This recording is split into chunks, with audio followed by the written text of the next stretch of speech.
Hi, welcome to Best Plan as Ever. So, I think I've overdone this spark filter slightly. I've got too much going on and it's a bit lost. I think I obviously tried to do a bit too much. So, let me just quickly show you what I did.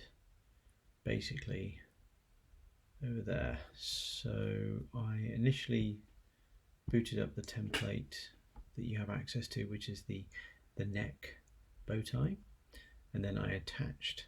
So I replaced the bow tie in the drag here section of the, I think it's a null object. I've added a little spaceman.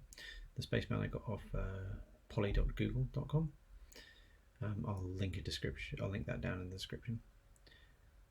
And then within the face tracker, this basically just controls everything. So where something sits, where something goes, and the exclusion zone for where this guy sits. I'm not talking about the space stuff, just this guy. So all of this stuff basically affects that, except for the mesh, because you've got the head space, or the head occluder, and then bust occluder, and then this null object is actually rotating, and I added a little moon from Sketchfab, which again I'll link in the description below.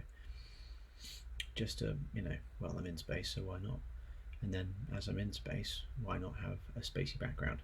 So I've added in a 360 image, which I got from the European Space Agency. They have a lovely database of 360 images, linked in below.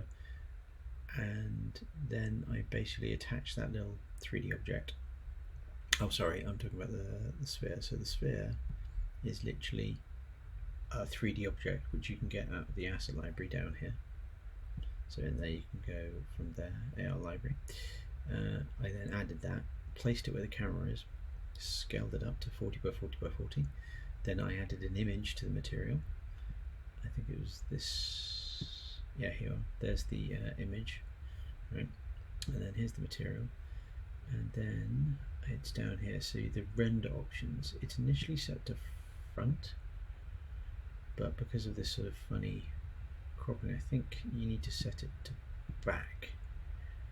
Then you have the opacity control, yeah, and then you've got the lovely cutoff, which I think is quite nice. It's the, so if you're familiar with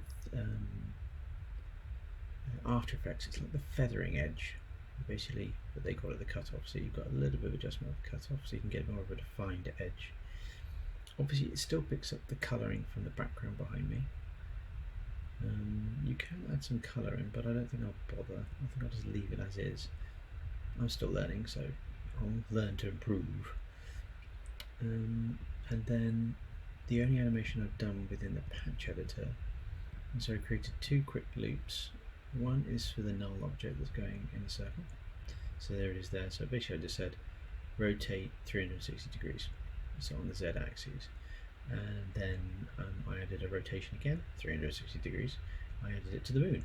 So, but the difference in duration, so this actually goes round in 5 seconds, whereas the moon rotates in 30 seconds. Right, and as you can see, those are the materials I've added. So that's basically it. But I think what I'm going to do next is I'm going to redo this, but I'm probably going to drop this little guy and maybe replace the moon with something else. Right, well, I'll catch you later. Thanks very much.